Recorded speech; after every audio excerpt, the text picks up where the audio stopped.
วิชาวัดเช้าไปเอาไปตรวจตายพี่น้องตายเกิดเป็นล้มสองเถ่าสาวว่าไป2 คนหาประมาณสิได้เก็บ2 คนซอยมาหน่อยจ้า สวัสดีตอนแรงๆอีกจ้าพี่น้องเอ้ยขึ้นตะวันเข่าละพัดนางโอผัดสวนไปหาเก็บเห็ดพอประสันไป2 คนเพิ่นว่ามาบันนางตุ๋ยพี่แหละพี่น้องแต่ว่าข่าวปลา2 คนนางตุ๋ยกับมาบ่ทันนางโทรหานางบ่ติดเพิ่นเอาภาพผัวซ้อนเพิ่นไปเอาอยู่ห้วยแดงพุ่นตอนนี้นางออกมาซุ้มไห้ค่ะเถียงหน้านางนะจ๊ะกระตอนทั้งมันของนางก็ปลูกเรียบร้อยแต่ว่าปีนี้คือสิบ่มีม้ารบกวนเนาะมันไปออกแต่ทางพุ่นนะทางห้าวนะมันเป็นยังมันจังบ่ออกปีนี้ค่ามันจะเป็นยังไงพี่น้อง ปาดคือเอาไว้ลายถ้าสลัมมันนะฮะสิปลูกมองไหน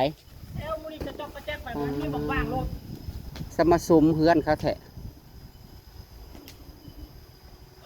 ปาดเรือบักลายลินเนาะได้ลายบ่เฮ็ดพอพาพัวไปเอานะพอนังนี่พอพายนี่เด็พี่น้องเลยพักกันมาลำเขาเอาว่านี่คือซีเมนต์ได้ชอบมีแต่ แต่ เฮ็ด ช่วง พอ เรา ขาย อยู่ บ่ ปลาเราคอยลงมาเพื่อนนั้นพอผ่านตับยิ้มให้นำได้เลยคือแต่อยากห้าไปเอามงเดียวกับพ่อแกงพูดมวนเลยจะได้เนาะเรื่องของเรื่องอยากไปน้ำเพชรตาเบิ้งพกไฟในโทรศัพท์กับมี่เนาะไปกับมี่ใช่ม้อยเอาเมื่อเช้าน่ะกับผู้ไปนะนั่นพุ่นกะบ่ได้บ่แล้วก็พักกันได้หน่อไม้มาคนละเล็กละน้อยแต่ให้น้ำมันยังไม่ได้มาอีกตอนนี้ไทยไปแต่จากโมงปีนไปหาใช้พวกครับกระจุมเราไปแล้วไปยืมไปแบบมาราธอนเกี่ยวมาเกี่ยวหญ้าให้งัวแปลว่ายุ่งหรือแมงมีอันนี้พอดีไปเกลือยุ่งลิโอกับยุ่งกินจนเกี่ยวหญ้าให้งัวกินเป็นเบิดยังเต็มปอดมันเธอสิเฮ็ดได้สิปลูกเบิดเธอสิไปปลูกในใช่แน่นี่แหละนี่ปลูกเบิดบ่มีหม่องว่างโลดพุ่นน่ะแม่เสียงเบิดมันบ่ได้น้อยได้อีน้อยว่าสิเลือกเอาเฮ็ดเบิดนี่แถวมื้อนี้ก็สิเฮ็ดลงเบิดผู้แนวขี้เอาทางซ้อนน่ะมื้อแต่เฮิงเลยมาชมข่อยแล้วก็เบิ่งนึงนี่บอกไอ้ที่เด้อว่าสิมื้อเลยที่ที่เอามาจากเถิงจ้าเขาได้เพิ่นให้พ่อได้เพิ่นมาแกงแล้วก็ได้หลายเติบอยู่ได้เอาแล้วเพิ่นมื้อวานแล้วเพิ่นสอนโอ้ยพวกให้เพิ่นแล้วเพิ่นไปซื้อพวกนำไผอีกซื้อต่อแล้วก็ซ้ำคนเฮาได้ลูกก็ซ้ำเพิ่นว่าร้อยนึงนั่นบ่ซ้ำของเฮาซ้ำท่านสิบ่ซ้ำก็ได้ซ้ำนี่แหละเพิ่นว่าอีเพิ่นก็บ่อยากซ้ำนี่แหละเขามีตัวน้อยมันเราก็เฮาอยู่ตัวใหญ่ในอันหน้าให้ใหญ่ตัวนี้จักว่าพวกเต็มอยู่บ่จักพี่กายนี่ครับจอยก็เกิดมาสอนเอาตัวนั้นจะสอนถ่ายคลิปเบิ่งหั่นน่ะบ่ได้อยากดอกให้อยากนะบ่ได้อยากดอก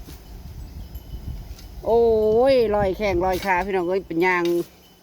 ดินมันลมในน้าวานเข่านะกับพ่อแห้งโทรมาได้พูดจะถามไปน้ำกันเนาะเอาผัดยางวานเข่าอยู่ห้องนี้ไปแป๊บเดียวซ้อนมาไปย่างแล้วมาลงกับย่างกับไปต่ำมาถ้าได้เห็ดเพาะเท่านะครับเป็นห้าลิจักสิได้ทุกบ่ได้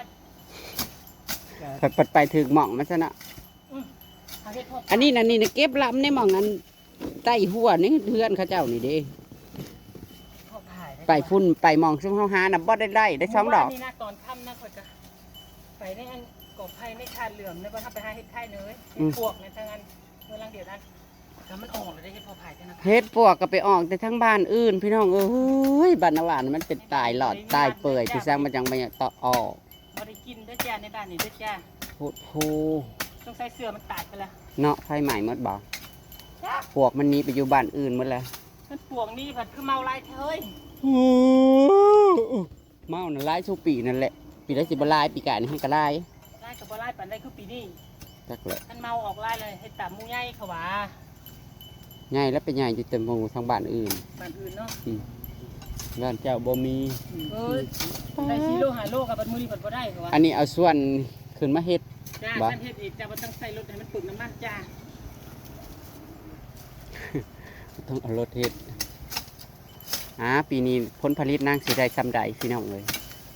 แต่ว่ากับเนาะมันบ่ได้มาบ่ได้กวนแต่ว่า เฮ้ยมันออกแล้วมันจะกูดนะมันขี้ลายนะ มาบ่ได้มารบกวนแต่ว่า บ่จ้าถ้าว่ามันสิได้ยิน ปีนี้ฝนตกมันบ่มารบกวนดอก เอาให้ง่วงเสีย ถ้ามันสิรบกวนนั่นเอามาปลูกก่อนแต่สิได้มันเฮ็ดแล้วนะมัน อืม ว่าสิเอาเกี่ยวมาเกี่ยวหญ้าใส่กระสอบไว้ให้เขาเอาให้งัวจอยเดี๋ยวบัดลืมเกี่ยวลืมขึ้นมา เมื่อยได้ย่างจนขาหลักขาลา เชื่อหาเก็บเอาเด้อบักเกลือเด้อ ใช้ ใช้มะเขือ เดี๋ยวนั่นแหละหักมึงเศร้าไปเก็บเอา ป้าไปเบิ่งเฮ้ย คือว่าบ่ได้เอาเบิ่งมา ไปเบิ่งบักเขือนะกันบักพริกบักพายนางย่างอยู่บ่เด้ บัดนั้นบัดมื้อจังเอาอยู่บ้านข่อยเก็บมื้อพุ่นจะได้เก็บเอาอีกเอา นั่งบักหลายเด้อลำมันนางนี่นะนางอ้อยจนเบิดให้ผู้ มันยังบ่เด่น มีได้น้อยเด้อ ใช้มะเขือนะ เด้น่ะบักเขือแต่ว่าอันตอนอันแตะนี่ มันคือบ่เห็น เจ้าก็ก้มตี ใช่ ก้มแล้วก็ซองก้มแล้วก็ซองสิเอาคันบ่เอาแล้วก็ เอาแต่ว่าอยากกินอยู่เลย สิกินกับอะไร ลืมไปเขาว่าเขาสิตำหมักนะ ดำนี่ เขาว่าเขาสิตำหมักหอย ว่าแม่มันตายแล้วบ่หมอนะเฮาได้ จะต้องกินเลยเปราะจะทำอะไรกินวะมึงแม่ โหยต้มเป็ดกะยางต้มอันนั้นจะกะยางคันเหลือแล้วแม่นบ่กินโลด เอาเลย พี่มะเขือเพาะแปะพี่ตัวมีคู่ต้นอยู่เด้อเฮ้ยโอ้ยอุ้ยเนี่ยโทษโอ้ยอิหยังมากินมันบ่นี่แมงมากินมันเสยเลยมะเขือธรรมชาตินะผู้นอกกล้วยกับขะยาอยู่ หญ้าคือหลายผมไม่เกี่ยว เนาะพวกนี้หยาเนี่ยนะตะเกียวให้งัวลีดโอ้ยนี่นะแห้งอ่อนพี่เพิ่นกะมันกำลังสิเป็นดอกไม้บ่นโพดว่าหยานางว่าสิเฮ็ดคันคู่ปลูกมันมืดนี่ปีนี้นะจ๊ะปีนี้นะจ๊ะปีนี้เพิ่นบ่ได้เอางัวเข้ามานี่หันสิปลูกเบิดเพิ่นว่าสิปลูกให้มันทั่วเบิดทางผีน้ำหอนเด้อพี่น้องเอ้ยเกือบพากันเอาชีวิตมาบ่รอดมื้ออื่นตอนเช้าก็ลงวานเขาให้มันแล้วพี่น้องยังอีก4 ให้โอ้ผู้ไทยมันกับโบทันเด้รถคันเดียวทั้งจะขาดใช้แล้วก็ว่าน ได้เวลา มื้ออื่นตอนเช้ากันแล้วจะสิเอาไปกินโอ้ยหมักน้อยๆก็เอาน้อยโพดมันบ่มีหมักพริกอะ คือแม่เบิดล่ะ มันกำลังเป็นดอกด้านลอยเรื่องนี้สุขีเสียจริง ตอนเขากินนะ ตอนเฮากินแล้วเฮามาถิ่มลงบ่มันเกิด น่าจะบักขามหวาน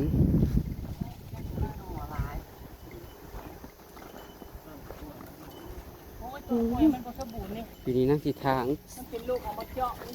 แล้วสิทางออกบอกก็กวน เดี๋ยวสิปลูกมัน ตัวนี้ต้องงามต่อออกไปปลูกมันใหม่ ปลูกข้ามหน้าบ้านมันคือว่ามันหล่นปีกาย เฮ็ดมันอันนี้รอเบิ่งกับมันนี่มันติดอะไร บอกมันจะบอกเป็นราคาบอกว่าปีเนี้ยเจ้าก็เป็นราคาประจักษ์เคย ต้นกล้วยนี่ต้องไปปลูกรอแล้ว เฮ็ดเพอกับมันก็อยากห่วย แต่ว่าเฮ็ดเพอฝ่ายมันนี่ออกพี่น้องเลย นี่พ่อผ่ายกันล่างติดแพนนี่ อืม น้อยๆขึ้น เพอฝ่ายกำลังอ๋อเฮ็ดเพอฝ่ายออกเบิดผมว่าเฮ็ดปวกจักสิออก อันเฮ็ดไข่เนี่ยจะเป็นต้องปิดได้ไหนบ่ เนาะเฮ็ดคล้ายปีนี้นะ ซอยจะมันชื่อด้วยแท้ลง เฮ็ดคล้ายเนี่ยปีนี้แต่เก้าเนาะโอ้ยเขาในปลาเล่านี่นะหรือว่าบ่ได้ซองบ่ซองอยู่ จับมือแรง อ้าว